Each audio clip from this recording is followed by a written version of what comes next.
We all thought Homelander had already hit his power ceiling.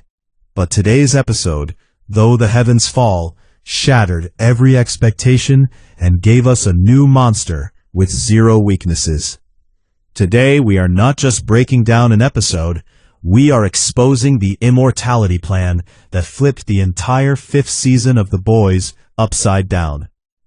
If you thought Soldier Boy came back to stop his son, you need to recalculate, because what happened in that church was a shock to absolutely everyone. The story begins with the legend, the man who used to be the keeper of every secret inside Vought, now living under a fake name and working at a Vought-owned movie theater. The legend warned the boys about a Supe named Bombsight, describing him as unstable. But Butcher, as usual, does not listen to anyone. What we learn here is that Bombsight is not just some forgotten old Supe. He is the man who stole the original V1 formula for the sake of the woman he loved, Golden Geisha. So what exactly is V1? This is not the regular compound V we have seen throughout the series. This is the raw original formula, the one that grants true immortality and near unlimited cellular regeneration. Golden Geisha refused the injection because, simply put, she wanted to grow old and die in peace. And that is the emotional core of the episode. Mortality is what gives life and love their meaning. But what Golden Geisha rejected became the salvation, or the curse, that Homelander has been chasing his entire life. While Butcher was planning a massacre inside a church, using a Supe-killing virus, Vought was failing to replicate V1. Every test subject was dying. But Sister Sage, the smartest mind on the planet, had one card left to play: Ashley. After Ashley took Compound V in Season 4, a conscious psychic tumor grew from the back of her head. A second entity the fans have nicknamed Baxley. Sage chloroformed Ashley unconscious, allowing Baxley to take full control of the body. Baxley then read Soldier Boy's mind and confirmed his true intention: to find Bombsight and deliver V1 to Homelander as a gift. When Homelander forced the legend to take him to the boys' headquarters, they arrived to find the place completely empty, nothing left behind except a Taco Bell receipt.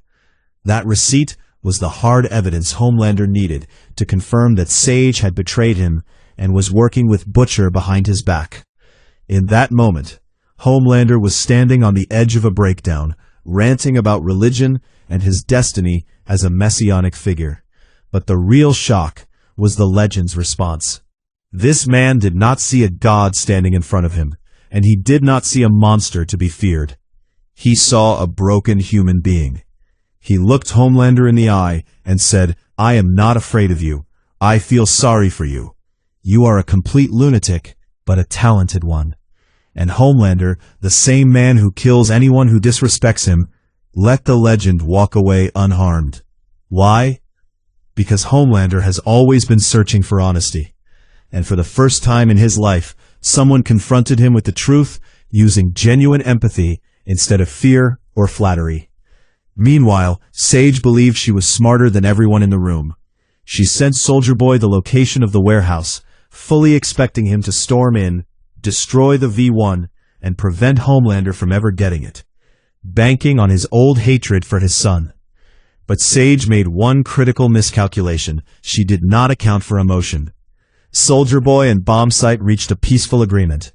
Bombsight surrendered the V1, and in exchange, Soldier Boy used his depowering ray to strip Bombsight of his abilities, giving him the most valuable gift of all: a finite, mortal human life to spend with Golden Geisha. That moment was the dramatic peak of the episode. The most powerful man in the room chose to give up his power, just to live as a human being beside the woman he loves.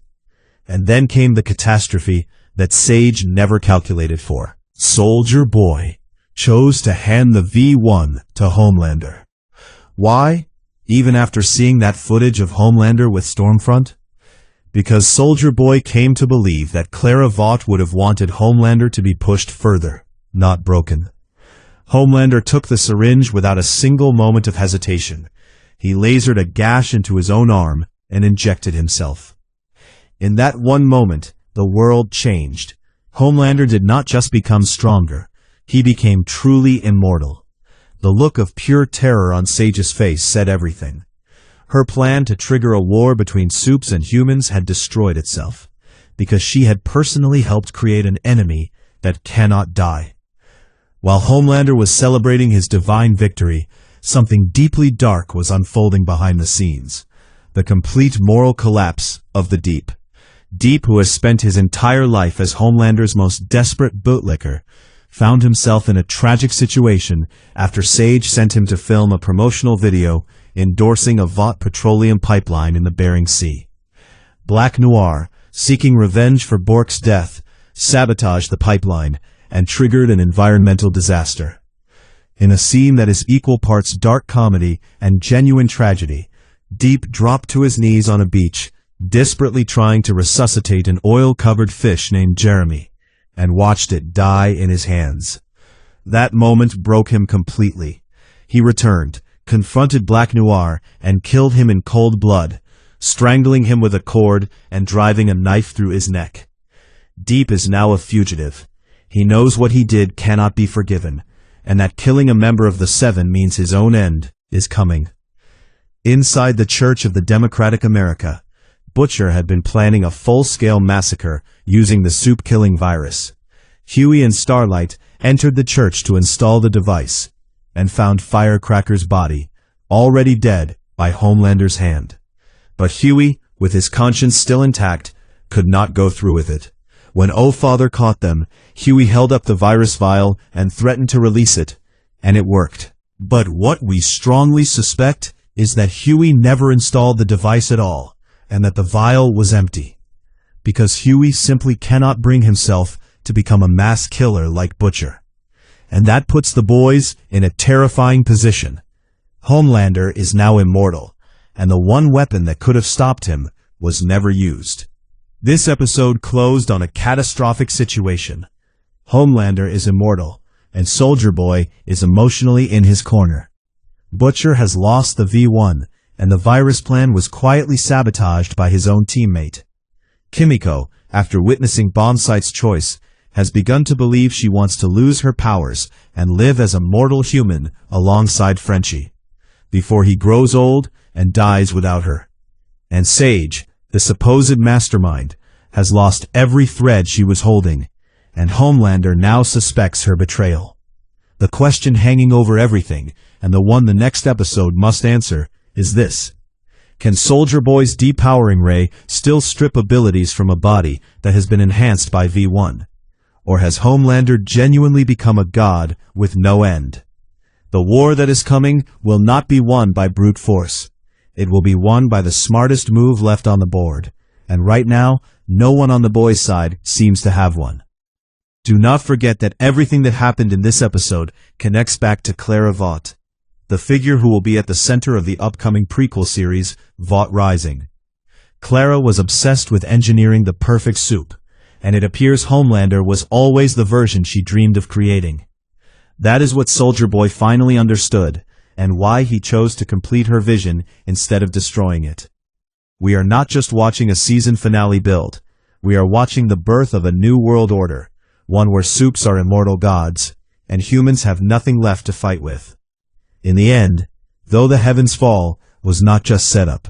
It was a declaration of war, one in which the boys lost every weapon they had, including their own moral compass. If you made it this far, you are exactly the kind of viewer who reads between the lines instead of just watching the action. Homelander is immortal, Butcher is cornered, and Sage's master plan has turned to ash.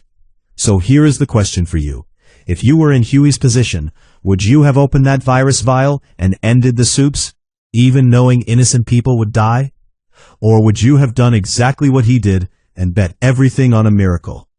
Write your answer in the comments below. And do not forget to subscribe and hit the notification bell, because the next episode, The Frenchman, the Female, and the Man Called Mother's Milk, is shaping up to be the real bloodbath we have all been waiting for. We will be the first ones here at ShadowCrypt to break down exactly why Kimiko may hold the key to the final solution. See you in the next video, and remember, The Supes are always watching.